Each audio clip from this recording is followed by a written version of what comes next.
Leader T V دیکھنے والوں کو السلام علیکم۔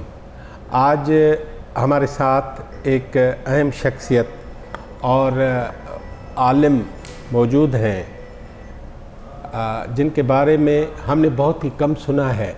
وہ کم اسی لیے سنا ہے کہ وہ بہت بڑا کام کرتے ہیں اور بہت بڑا کام کر دیا۔ اور ابھی ہم آرٹس کونسل کے اس 13ویں عالمی اردو کانفرنس میں بیٹھے تھے اور جناب جوش ملی آبادی صاحب کی کلیات کا افتتاح ہوا اور رونمائی ہوئی، تو اس کی تدوین اور تالیف کرنے والے جو محقق ہیں وہ جناب ہلال نقوی صاحب ہیں۔ ہلال نقوی صاحب اس کا اپنا ادب، اپنا علم اور اس کا جو شغف اور اس کی ساری مشغولیاں ہیں وہ کیا کیا رہی ہیں، لیکن سر دست ہم ایک جملے میں پوری بات اس تعارف سے کرتے ہیں کہ جناب جوش ملی آبادی، وہ جوش ملی آبادی بنانے والے جو شخص ہیں ان کا نام ہلال نقوی ہے۔ جوش ملی آبادی اپنی ذات میں، اپنی دانست میں، اپنے شعور میں، اپنے شعر میں، اپنے بیان میں سب کچھ تھے، لیکن اس کو عیاں کرنے، نروار کرنے، ظاہر کرنے کے لیے بھی کوئی سامان چاہیے۔ اس سامان کا نام ہے جناب ہلال نقوی صاحب۔ تو ہم ہلال نقوی صاحب کو ہم نے گزارش کی کہ ہمیں تھوڑے سے ٹائم کے لیے تھوڑا سا انٹرویو دیں، تو آئیں ہلال نقوی صاحب سے بات کرتے ہیں۔ سر السلام علیکم۔ وعلیکم السلام۔ بڑی مہربانی، آپ نے ہمیں ٹائم دیا، اور سب سے پہلے ہلال نقوی اپنا تعارف کس طرح کرائیں گے؟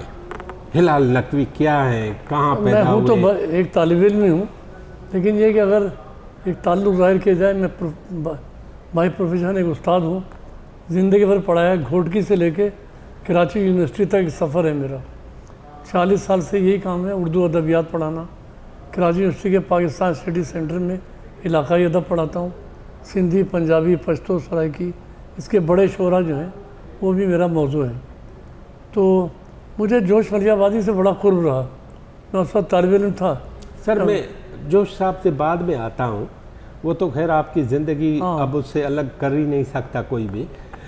مجھے یہ بتائیں کہ آپ کے جو اندر پڑھانے اور طالب علم ایک ٹرینر اور ٹریننگ لینے والے کی، یہ آپ کے ذہن میں کوئی کیا ماہیت ایسی ہے آپ کی، آپ کا خاندان ایسا ہے، کیا معاملہ ہے؟ ڈاکٹر صاحب، بات بنیادی طور پر یہ ہے کہ خاندان سے تو رشتہ ہو سکتا ہے۔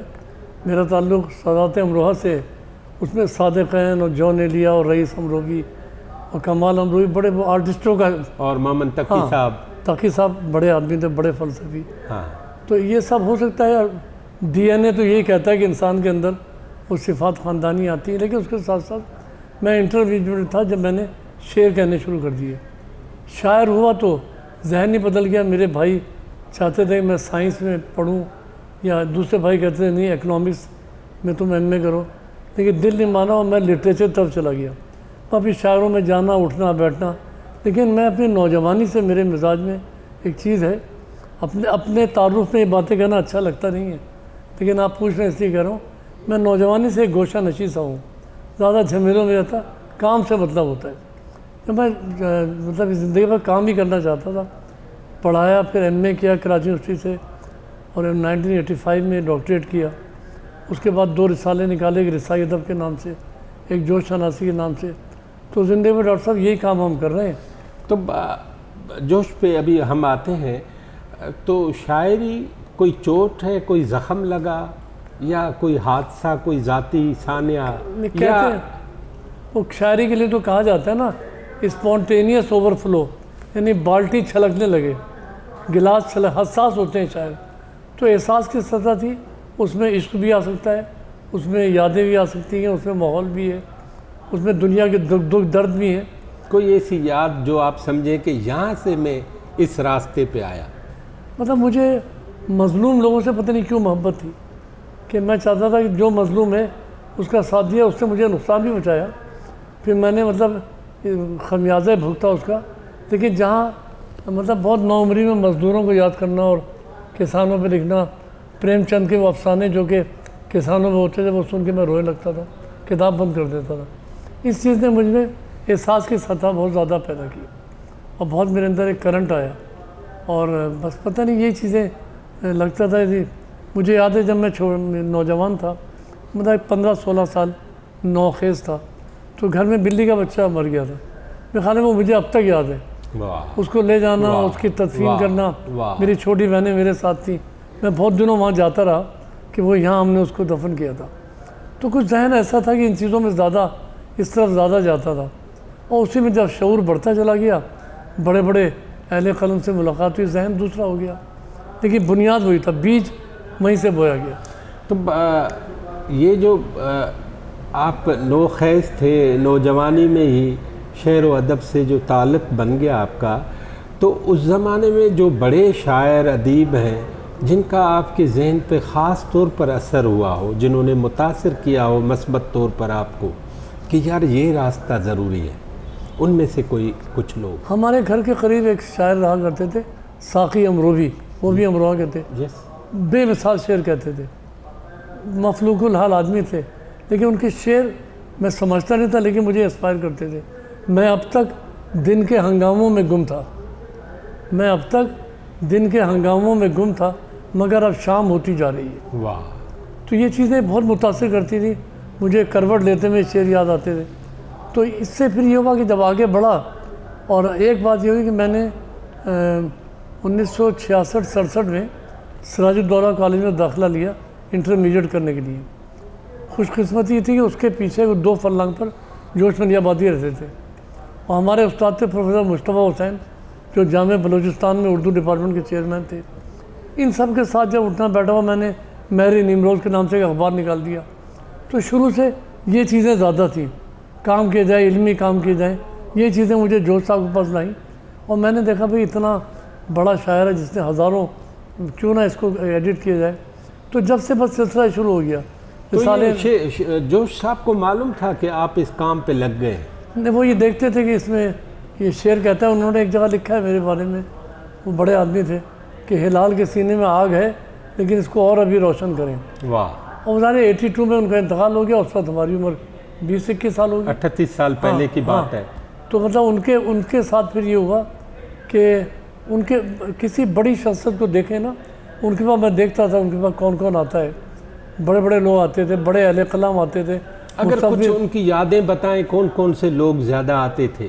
بھئی ان کے پاس عجیب بات یہ تھی کہ وہ لوگ کہتے تھے وہ مذہب دشمن ہیں، وہ خدا کو نہیں مانتے، لیکن ان کے پاس یہ بڑے بڑے داڑھی والے دوست، مولانا مودودی کے بڑے اچھے دوست، مودودی کے ساتھ ان کے لطیفے ہیں. تو اداکار محمد علی آ رہے ہیں، ہاتھ چوم رہے ہیں جوش صاحب کا، اور اس کے نور جہاں آ رہی ہیں کہ جوش صاحب میں چاہتی ہوں کہ آپ مجھے نوازیے، لکھ دیجئے. بولڈ آدمی تھے، تو جب بھی کوئی لکھا ان کے خلاف محاذ بن گیا.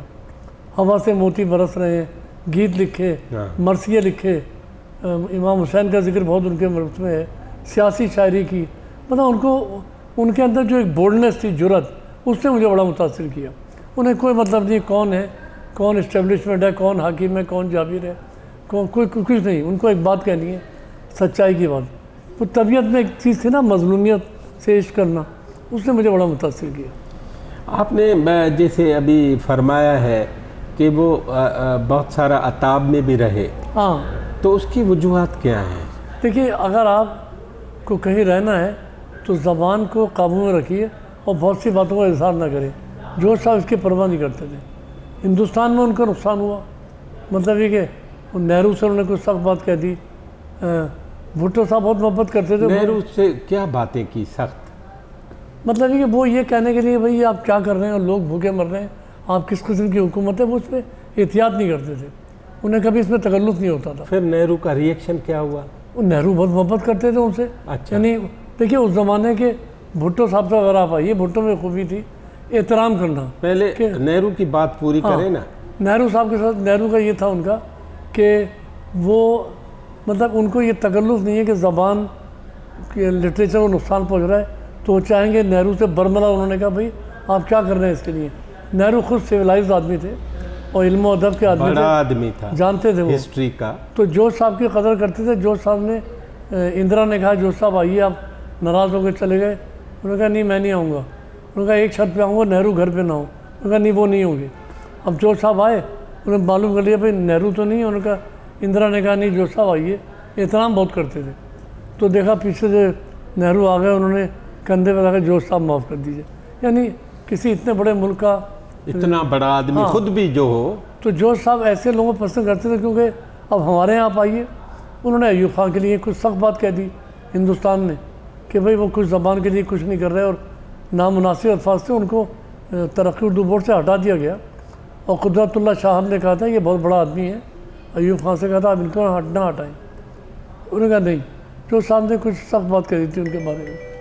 اور یہ ہمارے دور میں بھٹو صاحب نے ان کو بہت چاہا, اور بھٹو صاحب نے کراچی سے ان کو اسلام آباد بلایا اور کہا کہ جو صاحب آپ بیٹھیے, بس آپ صرف دستخط کریں.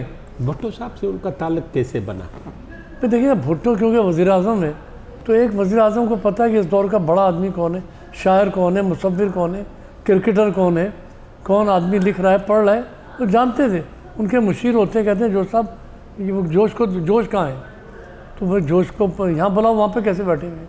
تو جو آدمی منصب پر ہے اور اگر اس کے مشیر بھی اچھے ہیں اور باخبر ہیں, تو وہ بھٹو انہوں نے تو یادوں کی برات میں بہت کچھ لکھ دیا جس میں جماعت اسلامی ناراض بھی ہوئی, اور یہ لکھ دیا کہ جناب شوکت اسلام کے جلوس جماعت اسلامی نکالتے رہے, لیکن بھٹو جب آئے ہیں تو کہ انہیں اس میں احتیاط نہیں تھی.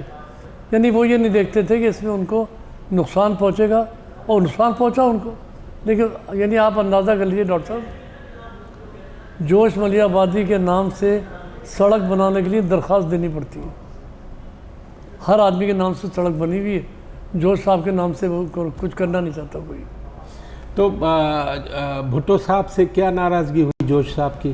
نہیں ناراضگی کچھ نہیں, وہ ناراض ان سے کبھی نہیں ہوئی. ان کے دور میں عطاب میں نہیں رہے؟ نہیں, ان کے دور میں اچھے رہے, اور بلکہ انہوں نے کبھی اگر زبان کا کہہ دیا تو بھٹو صاحب کہتے جوش صاحب میری مادری زبان سندھی ہے, تو وہ محسوس نہیں کرتے تھے. جانتے تھے جوش بڑے دانا و بینا آدمی تھے, لیکن یہ کہ ملتے محبت سے تھے. جو آدمی کوئی ہو, شاعر ہو, ادیب ہو, مفکر ہو, وہ جو بولڈ ہو کے بات کرتا تھا نا, جوش اس کو بڑا پسند کرتے تھے.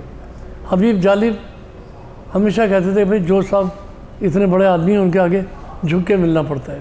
فیض صاحب جوش صاحب کی بڑی عزت اور قدر کرتے تھے.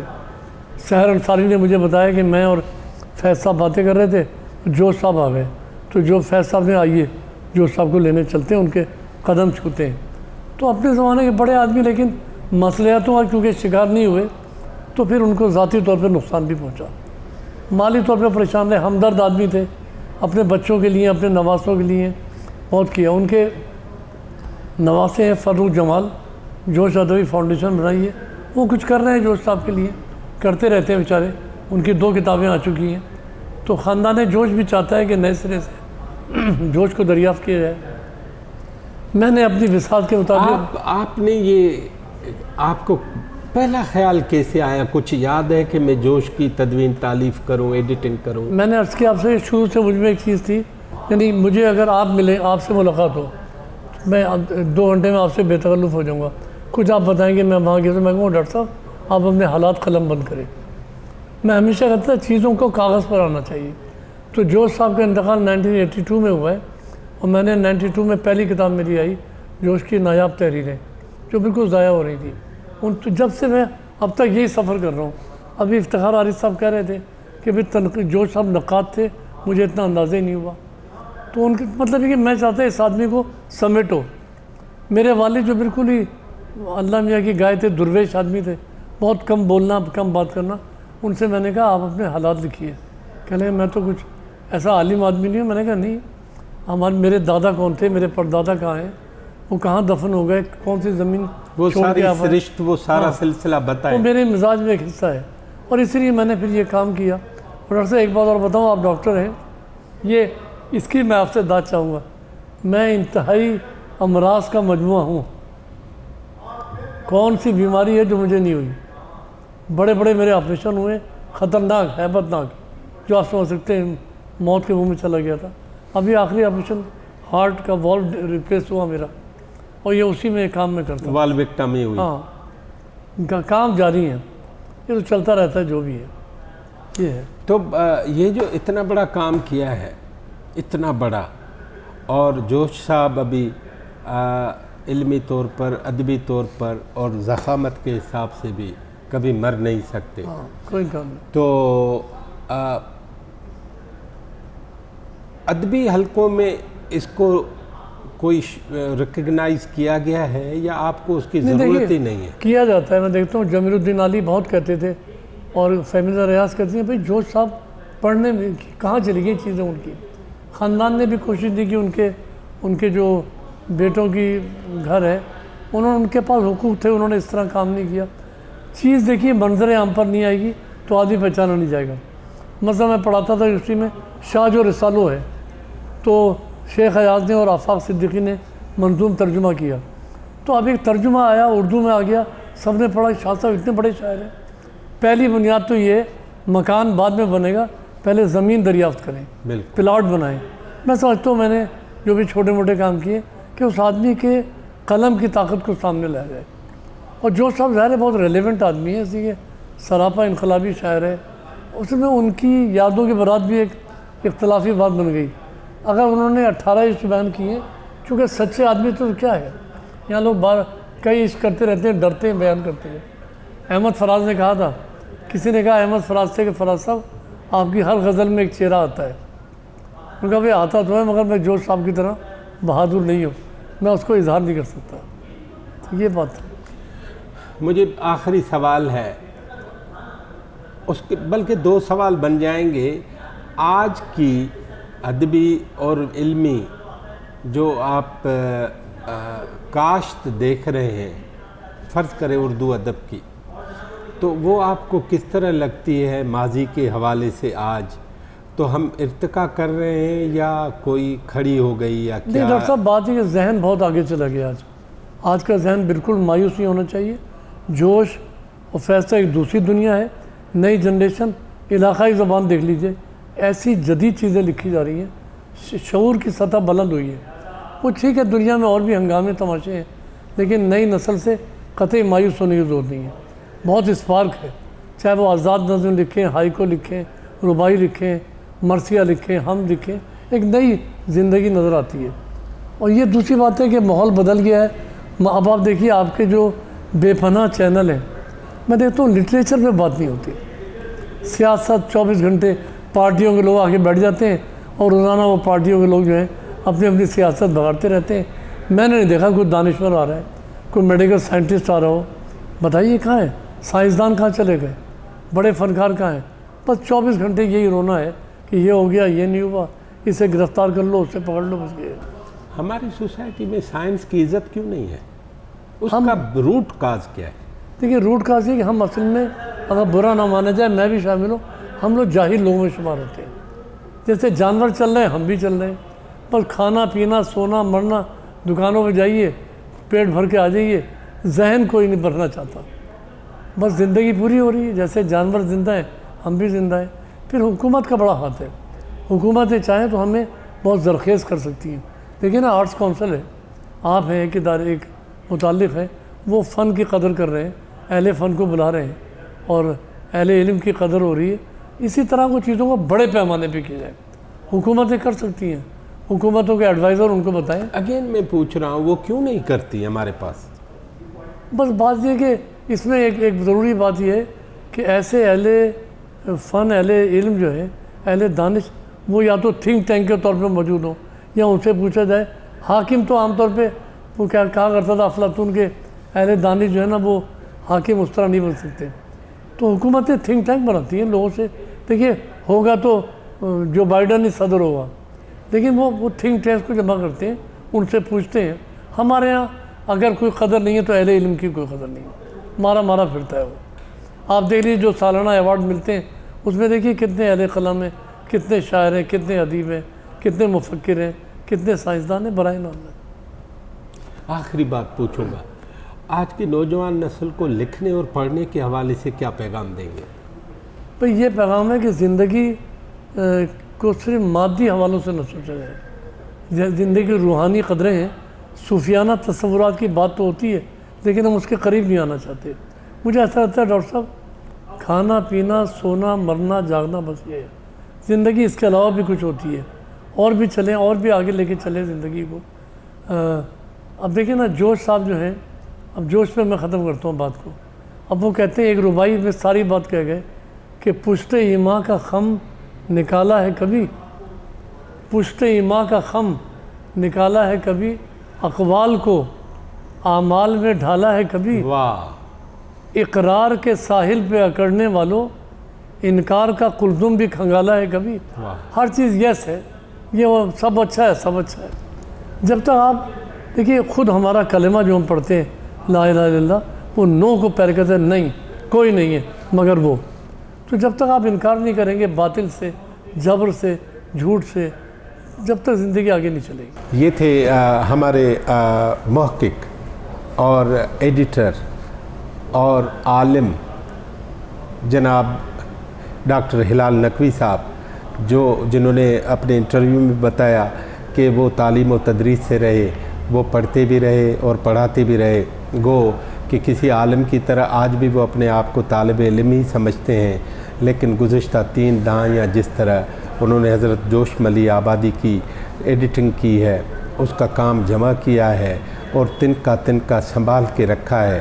اور یہ جو آپ اپنے سامنے دیکھ رہے ہیں کہ 3 جلدوں میں کلیات جوش ملی آبادی ہم سب کے سامنے ہے، تو ہم چاہتے ہیں کہ ایسے شخص کو، اس کے علم کو، اس کے عمل کو ذرا ذرا، حرف حرف ہم صرف نہ پڑھیں بلکہ ہم ان کو آگے بھی بڑھائیں۔ اور جیسے ڈاکٹر صاحب نے کہا کہ نوجوان نسل کو پڑھنا چاہیے، زندگی صرف کھانے اور سونے کے سوا کچھ اور بھی ہے، تو جو کچھ اور ہے اس اور میں انکار بھی آتا ہے، مصلحتوں سے انکار، جھوٹ سے انکار اور دروغ گوئی اور منافقت سے انکار۔ آئیں کچھ انکار جوش ملی آبادی سے بھی سیکھیں اور ڈاکٹر ہلال نقوی صاحب سے بھی سیکھیں۔ لیڈر ٹی وی کی جانب سے ڈاکٹر صاحب کے شکریہ کے ساتھ ہم پھر اور شخصیت سے ملیں گے۔ آپ کی بڑی مہربانی۔